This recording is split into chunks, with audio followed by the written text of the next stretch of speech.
una salva. Bueno, nos gusta mucho esta careta que cada martes le pone Vetusta Morla a este tiempo de radio, pero bueno, hoy le vamos a faltar con otra que no está mal y que nos canta Jorge Drexler. El índice vertical entre la boca y la nariz, el eco en la catedral, la brisa en la enredadera. Entremos en el sonido hasta el penúltimo matiz. Hagámosle caso al gesto de la foto de la enfermera, y cuando el ruido vuelva a saturar la antena y una sirena rompa la noche inclemente, no encontraremos nada más pertinente que decirle a la mente: detente. Silencio. Silencio.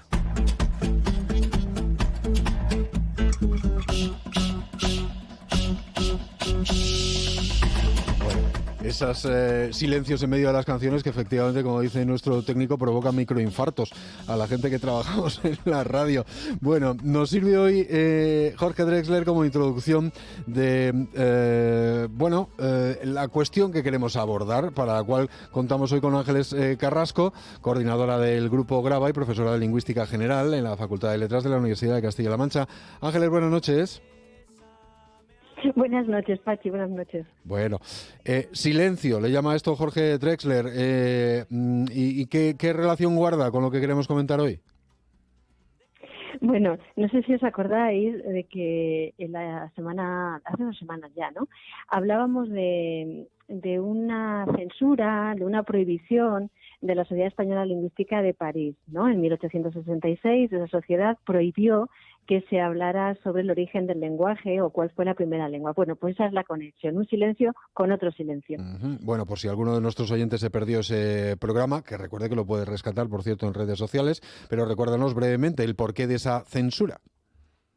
Claro, bueno, se pretendía frenar cualquier tipo de que no estuviera apoyada en evidencias, ¿no? Y claro, si eso ocurre en 1866, tenemos que entender que lo que había siglos XVIII y XIX eran propuestas que no estaban apoyadas en ningún tipo de dato, digamos, fiable, ¿no?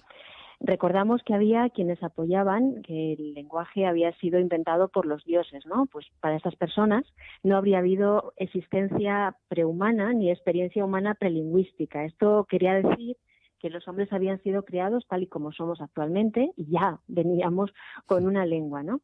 Y la pregunta era ¿cuál? Uh-huh. Sí, veníamos de serie. Bueno, la pregunta era ¿cuál? Bueno, ¿y cómo se respondía a esa pregunta?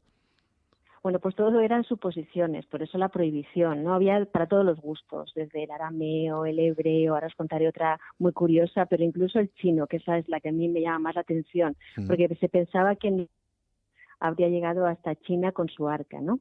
Y luego hay cosas muy curiosas. Los historiadores recogen experimentos del mismo tipo, se hacían con bebés, ¿vale? Todas son leyendas, pero bueno, imaginemos que esto es cierto. A los bebés se les aislaba, solo se les alimentaba y se les vestía, pero no se les hablaba.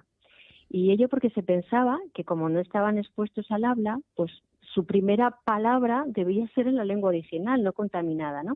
Entonces el historiador griego Heródoto, por ejemplo, recogió uno de esos experimentos, lo hizo un faraón que se llamaba Samnético, y parece que el resultado fue la palabra frigia becos. El frigio sería, según estos experimentos, pues la lengua original.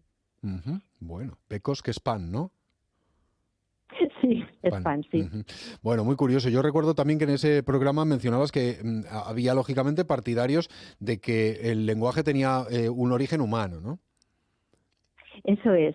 Estos a mí me interesan más porque son los únicos que intentan imaginar un mundo anterior a las palabras, en que el lenguaje pues sí va a ir adquiriendo poco a poco con el paso del tiempo. Pero claro, justo estos son los que las historias que plantean están infundadas. Bueno, no digo que los otros lo estuvieran, ¿no? Pero ya lo veréis. Voy a dar unos poquitos ejemplos. Por ejemplo, había teorías, las llaman causales, que intentan explicar por qué surge el lenguaje. Por ejemplo, la del guau guau, según la cual pues el lenguaje estaría intentando en un principio imitar o surge de manera accidental por imitación de los sonidos animales, ¿no? O la teoría de la yai, que lo conecta con los sonidos instintivos que, bueno, pues todos emitimos cuando sentimos dolor, rabia, cualquier tipo de emoción.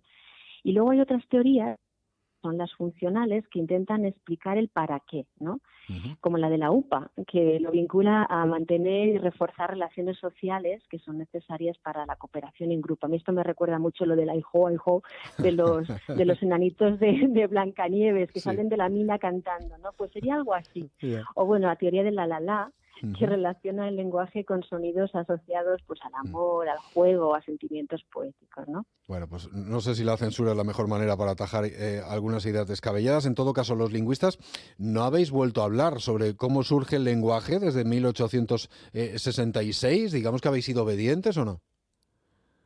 No, no lo hemos sido. Un poquito sí, porque hemos esperado 130 años. Yo creo que eso es mucha obediencia. Sí. Pero no, ahora mismo estamos viviendo un resurgir de todo este interés y, digamos, hay una fecha, o sea, a partir de 1990, no me voy a entretener en por qué, pero sí en qué lo causa, ¿no? Y es lo que denominamos en nuestra disciplina el giro biolingüístico, ¿no? O un enfoque naturalista nuevo, ¿no?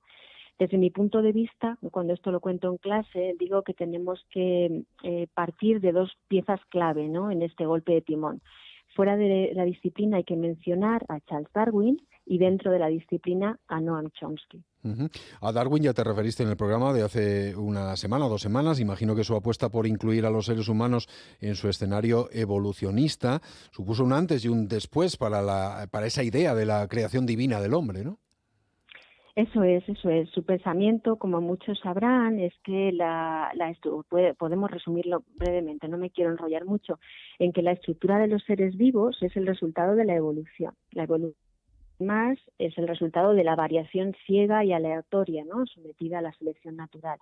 En este tipo de planteamiento, en la evolución no hay un diseño, no hay un designio, no hay una dirección, no hay una finalidad. Pero para lo que a nosotros nos interesa, la intuición que tiene Darwin, que es muy importante en nuestro campo, es que tanto en el caso de los organismos vivos como en el de las propias lenguas nos hallamos ante fenómenos parecidos, que no son estáticos, sino que cambian al reproducirse, ¿no? Al replicarse. Los organismos naturales, los seres vivos, entendamos, no generan copias exactas de sí mismas cuando se reproducen. Yo no me parezco nada más que un poquito a mi padre, ¿no? Para entendernos. Sí. Pues del mismo modo, las lenguas se reproducen cuando pasan de una generación a otra de hablantes, pero de una manera imperfecta. Lo mismo, yo no hablo exactamente la lengua de mis padres. Esa sería la idea, ¿no? Ujú. Factores externos serían los que determinarían pues qué rasgos físicos de los organismos o qué innovaciones lingüísticas pasan a las generaciones siguientes, y si se producen las circunstancias apropiadas, además nace una especie o se extienden las lenguas. Es decir, hay que tener en cuenta para la evolución y el cambio lingüístico los mismos factores: herencia, mutación y aislamiento. Muy interesante la conexión, pero bueno, sigamos avanzando, porque el segundo personaje al que mencionabas es Noam Chomsky. ¿Por qué? Bueno, ahora me toca hacerte una pregunta a ti, Pachi. Si yo te digo que alguien, pongamos Pepe, tiene dos tipos de características. Por un lado es alto, tiene pecas o es alérgico al gluten, y por otro monta en bici y hace la mejor tortilla de patata del mundo, no tiene rival al ajedrez, ¿qué diferencia dirías que existe entre el primer y el segundo bloque? Bueno, las primeras diríamos que son características naturales, que digamos no aprendidas, y sin embargo las segundas a las que te referías, pues parecerían aprendidas y no naturales, ¿no? Eso es, nadie aprende a tener pecas y nadie nace sabiendo hacer una tortilla. Bueno, mi madre yo creo que sí, pero salvo ella, bueno, pues eso es efectivamente, ¿no?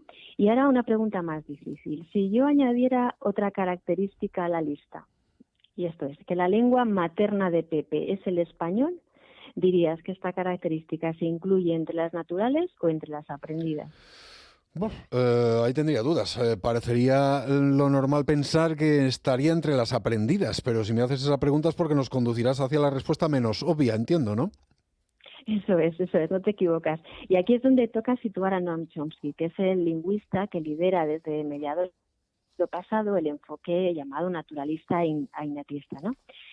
Dicho espero de manera sencilla, la idea es que los humanos traemos de fábrica el lenguaje. El lenguaje sería uno más de nuestras conductas programadas por nuestra biología. Dicho rápido, intervendríamos en su adquisición tanto como intervenimos en que nos hagan los dientes o las primeras arrugas. Nada. Ujú. Bueno, pero imagino que para no caer en la especulación gratuita que quiso zanjar esa prohibición de la Sociedad Lingüística de París, habrá argumentos de peso para poder sostener ese punto de vista, ¿no? Eso es, imaginas bien. Bueno, a Chomsky hay que situarle en otro debate, ¿eh? Este debate es cómo se adquiere cómo adquieren el lenguaje los niños. La postura imperante en esa primera mitad del siglo XX es la empirista. Los niños aprenderían las lenguas de su entorno inmediato por imitación y las lenguas se concebirían como artefactos culturales. Inventamos, ¿no? En este escenario, la experiencia que tengan los niños y mecanismos generales como el de la analogía tendrían que explicar lo que sabemos, ¿no?, sobre la lengua. Pero un paréntesis, cuando digo mecanismo de analogía, me refiero, por ejemplo, a que los niños no tienen que oír a los adultos conjugar todos los verbos de la primera conjugación en pretérito imperfecto para atreverse a usar en este tiempo un verbo que iban por primera vez, como, no sé, pernoctar, ¿no? Es decir, esto lo hacen por analogía. Bueno, pues contra esa postura mayoritaria cabe esgrimir dos tipos de contraargumentos, son los de Chomsky. Uno de ellos es el de las diferencias entre los procesos de aprendizaje de una lengua extranjera cuando somos adultos y cuando somos pequeños la lengua materna. Sobre ello ya han hablado algunas de mis compañeras de grupo de investigación en otros programas. Sí. Pero baste un experimento sencillito, Pachi.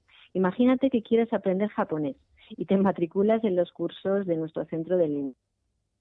¿Cuántos de los matriculados crees que alcanzarían nivel de hablante nativo? ¿O crees que todos utilizarán las mismas estrategias, tendrán los mismos objetivos? ¿Crees que es importante practicar de manera constante? Bueno, pues parece evidente que solo algunos alcanzarán el nivel de hablante nativo y claro que las estrategias y los objetivos dependerán de diferentes circunstancias, las de cada uno, y también evidentemente, eso sí, que la práctica es súper importante, claro. Eso es, esas son las respuestas lógicas, ¿no? Digamos que esas más o menos tendrían que ser las que funcionarían también con el proceso de adquisición de la lengua materna, pero fíjate que es justo lo contrario, ¿vale? Si tomamos en consideración un conjunto de niños que están involucrados en esa tarea, tenemos que concluir que todos alcanzarán sin esfuerzo el nivel de hablante nativo, que no manejan estrategias, no hay ningún niño diciendo hoy me toca el contigo y me voy a concentrar, ¿no? Ni se fijan objetivos, pues de aquí al verano pues ya se utilizan los pronombres personales, ¿no? Ni por supuesto se dedican a practicar. Una manera sencilla de describir lo que hacen los niños es decir que la lengua les ocurre sin que sean conscientes de ello. Les ocurre la lengua, qué bonito. Bueno, ¿y cuál sería el segundo argumento para apoyar ese planteamiento? Bueno, el segundo argumento es más complicado, se llama la pobreza del estímulo. Y la idea es que los estímulos que reciben los niños, la experiencia lingüística, son insuficientes para explicar todo lo que saben sobre su lengua. Por ejemplo, Pachi, ¿dirías que la siguiente oración está bien formada en español?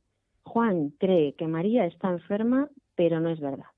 Pues diría que sí. Eso es. Y esta, Juan sabe que María está enferma, pero no es verdad. Y si es, ¿por qué? No, esta no, es contradictoria, ¿no? Bueno, tranquilo, que esto no es un examen, porque expreses como expreses el juicio, lo tienes. Y advierte que si esta oración no está bien formada, si es defectuosa, no ha podido formar parte de tu experiencia lingüística, porque nadie anda diciendo cosas que no están bien, en principio, de este tipo claro, digamos, de imperfección. Y tampoco ha sido nunca contenido de una clase de lengua castellana. Por muy poco que te acuerdes de eso, te lo aseguro yo. Y entonces, ¿cómo sabemos que no está bien? Ahí está la clave. Nuestro conocimiento, aunque inconsciente, aunque no esté explícito, sobre nuestra lengua no proviene de los simples estímulos, es lo que nos dice Chomsky, ¿no? Podría poner muchísimos ejemplos, pero lamentablemente no es posible por falta de tiempo. Hoy, por tanto, ya concluyendo. La propuesta de Chomsky es que el lenguaje es nato, forma parte de nuestra dotación biológica, lo de nacemos con él, venimos de fábrica, ¿no? Y la labor de la lingüística que él encabeza, que es la generativa, es por tanto hacer explícito el conocimiento implícito del hablante nativo, es todo un reto. Y termino añadiendo que este enfoque innatista y naturalista es lo que va a suponer ese despegue de lo que se llama biolingüística. Y ahí se ha querido responder a preguntas, a mi juicio, fascinantes, como si el lenguaje responde a las mismas propiedades que otras conductas programadas por la biología. Por ejemplo, si existe un periodo crítico, que eso es muy interesante. ¿Cuáles son los órganos del lenguaje? ¿Dónde lo encontramos? ¿Qué vínculo cabe establecer entre el lenguaje de otras especies y la nuestra, cuándo surge el lenguaje, aquí lo tenemos, cómo surge el lenguaje, en fin, ya ves que el viaje no puede ser más apetecible. Evidentemente. Bueno, pues hemos pasado por Darwin, por Chomsky y por la natura frente a cultura, ese argumento de la pobreza del estímulo, con Ángeles Carrasco. Nos quedamos sin tiempo, 30 segundos para las 10. Ángeles, gracias por acompañarnos un martes más, un abrazo. Siempre a vosotros, un abrazo también para vosotros, gracias.